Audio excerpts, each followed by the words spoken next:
Hello everyone, কেমন আছেন সবাই? আমি সিথি, আশা করি সবাই খুব ভালোই আছেন। তো হ্যাপি হোলি সবাইকে। এটা ছিল হোলির দিন সকালবেলার ভিডিও। ঘুম থেকে উঠেই আমি প্রতিদিনের মতনই স্নান সেরে পুজোর জন্য রেডি হয়ে যাচ্ছিলাম। প্রথমে পুজো দিয়ে নেব। ঘরে পুজো দেওয়া শেষ করে রান্নাবান্না করে তারপর যেহেতু মন্দিরে একটু দেরি হবে অঞ্জলি দেওয়া, দোলে ঠাকুর তোলা, সেই জন্য একটু দেরি করেই সব কিছু করবো। তো আমি প্রথমেই সিঁদুর দিয়ে নিলাম, যেহেতু আজকে দোল পূজা ছিল তাই কপালে এবং সিঁথিতে আগে সিঁদুরটাই দিলাম। আজকে কিন্তু কোনো টিপ পরিনি। তারপর এই তো আমি আয়নার সামনে একটু নিজেকে দেখছিলাম। এদিকে আমার পুজো দেওয়া কমপ্লিট। এবার আমি গোপালকে একটু আবির দিয়ে নেব। ঘরে গোপালকে আবির দেওয়ার পরে দোলে গোপালকে আবির দিতে যাব। আর আমাদের বাড়িতে কিন্তু অনেক পুরনো পুজো হয়, দোল পুজো, আর অনেক বড় করে হয়। 3 দিন যাবৎ গোসাই দিয়ে পুজো করা হয়। যেহেতু এবার আমাদের গোসাই পুজো করার যে গোসাই ছিল সে পারেনি করতে, সে একটু ব্যস্ততার কারণে এবার পুজো করতে আসতে পারেনি, তাই যতটুকু নিয়ম কাম সেটুকুই করা হয়েছে, শুধু নিয়মটুকুই করা হয়েছে। তাছাড়া আমাদের প্রতিবারই আমাদের বাড়িতে দোলের ন্যাড়া পোড়ানো হয়, তারপরের দিন দোল, তারপরের দিন ঠাকুরকে আবার আবির দেওয়া হয়, ভালোই একটা মজা হয়। আর এই পুজোটা কিন্তু 150 বছর আগের পুরনো বাড়ির পুজো। অনেক আগে থেকে এই বাড়িতে এই রীতিটা ছিল, অনেক দূর দূরান্ত থেকে মানুষ আসতো এই দোল দেখার জন্য। কিন্তু এখন সেভাবে অত কিছু হয় না, কিন্তু তারপরেও যতটুকু যা প্রয়োজন ততটুকুই হয়।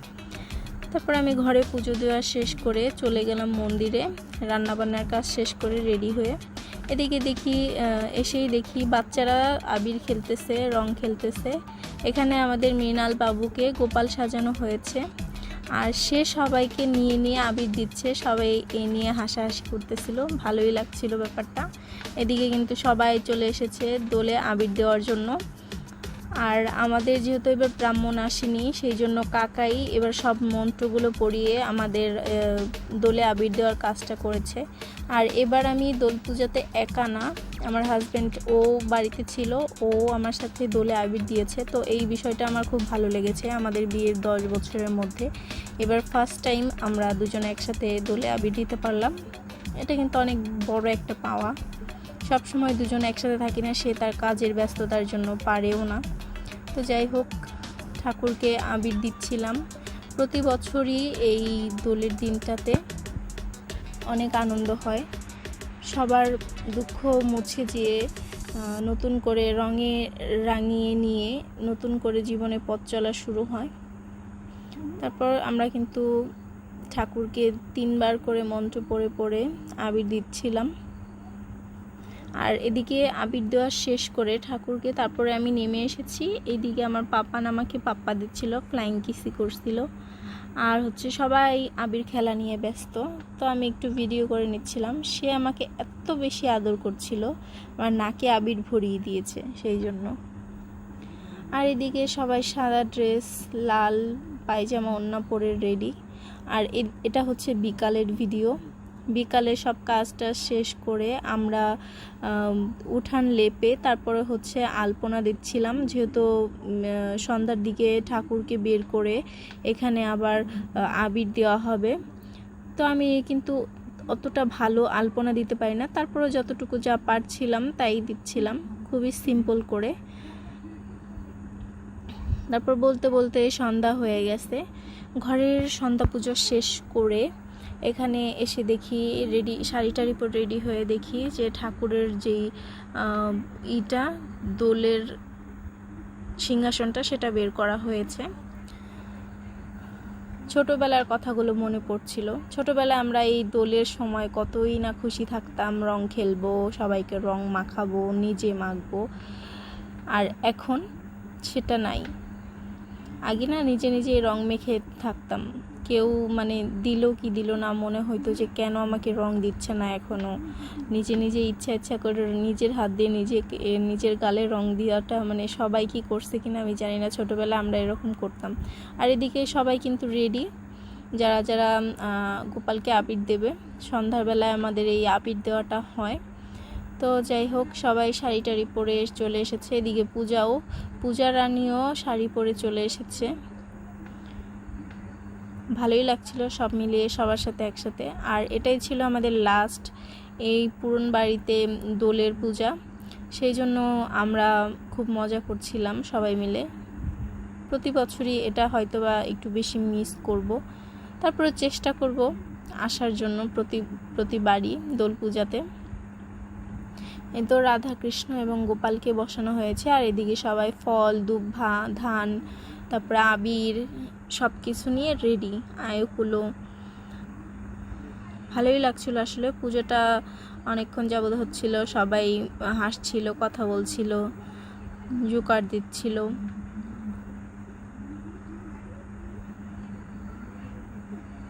তারপর আমরা এখানে ঠাকুরকে আবির দেওয়া শুরু করে দিয়েছিলাম। এক এক করে সবাই আবির দিচ্ছিল। আর এখানে বাচ্চারা রাতের বেলায় কালো চশমা পরে বসেছিল, সেই জন্য একটু হাসাহাসি। আর এদিকে হচ্ছে চাঁদ বাবু তার ড্রেসের সাথে ম্যাচিং করে সানগ্লাস পরেছে। আর এই তো সেই পুরনো 150 বছর আগের পুরনো বাড়ি। এটা হচ্ছে আমার এক দাদু বাড়ি। এটা ওনারা 150 বছর আগে বাড়িটা তৈরি করেছিলেন। আর আমাদের বাড়ির সব অনুষ্ঠান এই বাড়িতেই করা হয়। ঘরটার এখন খুবই নাজেহাল অবস্থা, কিন্তু ভিতরে তাও এখনো অনেকটাই ভালো আছে, এজন্য থাকতে পারে মানুষ। তারপরে তো পুজো শুরু হয়ে গেছিল, মোটামুটি পুজো করা শেষও। এখন হচ্ছে শুধু আবির দেওয়া বাকি। সবাই এক এক করে সিরিয়াল মতন গোপালকে আবির দিবে, রাধা গোবিন্দকে। তারপর সবাই সবার মতন বরণ করে নিচ্ছিল, আবির দিয়ে নিচ্ছিল। ভালোই লাগছিল সব মিলিয়ে। আর এদিকে চাঁদের মা অনেক হাসাহাসি করতেছিল। ওনাকে যখনই ক্যামেরা ধরি তখনই উনি হচ্ছে অফ হয়ে যায়। এরা সবাই আমার যা, এদের সবার সাথেই আমরা সবাই একসাথে মিলেঝিলে কাজ করি। কোনো একটা অনুষ্ঠান হলে সবাই মিলেমিশে আনন্দ অনুষ্ঠানের সহযোগিতা করি, তো ভালোই লাগে সব মিলিয়ে। এদিকে পূজা রানীও দিচ্ছিল ঠাকুরকে আবির। আর এদিকে আমি আবার একটু ওদের সাথে ভিডিও করে নিচ্ছিলাম।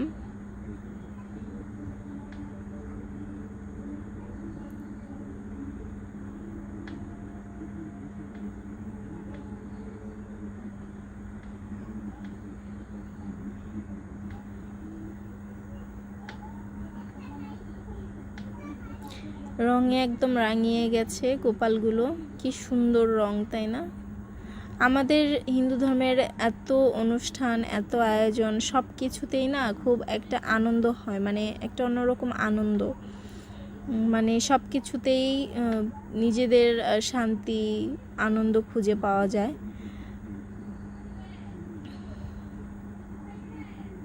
আর বিশেষ বিশেষ পুজোগুলো হচ্ছে দোল পূজা, পহেলা বৈশাখ, এগুলো আমাদের মানে বিশেষ প্রয়োজনীয় একটা দিন। এগুলো আমাদের জীবনের একটা অঙ্গ। এবার হচ্ছে আমরা নিজেরা একটু আবির দিয়ে নিচ্ছিলাম। আমি নিজে, কাকি বলে বলে দিচ্ছিল কিভাবে কি করতে হবে। প্রতি বছরই দিই, কিন্তু তবুও ভুলে যাই পুজোর সময়, তাই কাকি একটু বলে বলে দিচ্ছিল।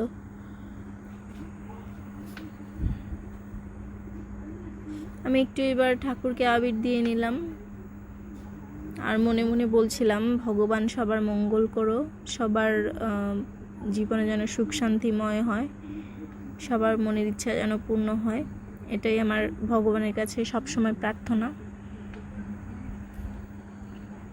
তারপরে এখানে কিন্তু আবির খেলা শুরু হয়ে গেছে। ওইদিকে অপূর্বও চলে এসেছে, আমার এক দেওর।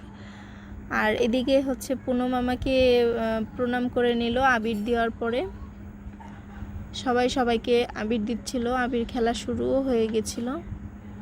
ভালোই লাগছিল। প্রথমে তো সুন্দর করেই দিয়েছে আবিরগুলো, কিন্তু তারপরের যা নাজেহাল অবস্থা ওটা বলার বাহিরে।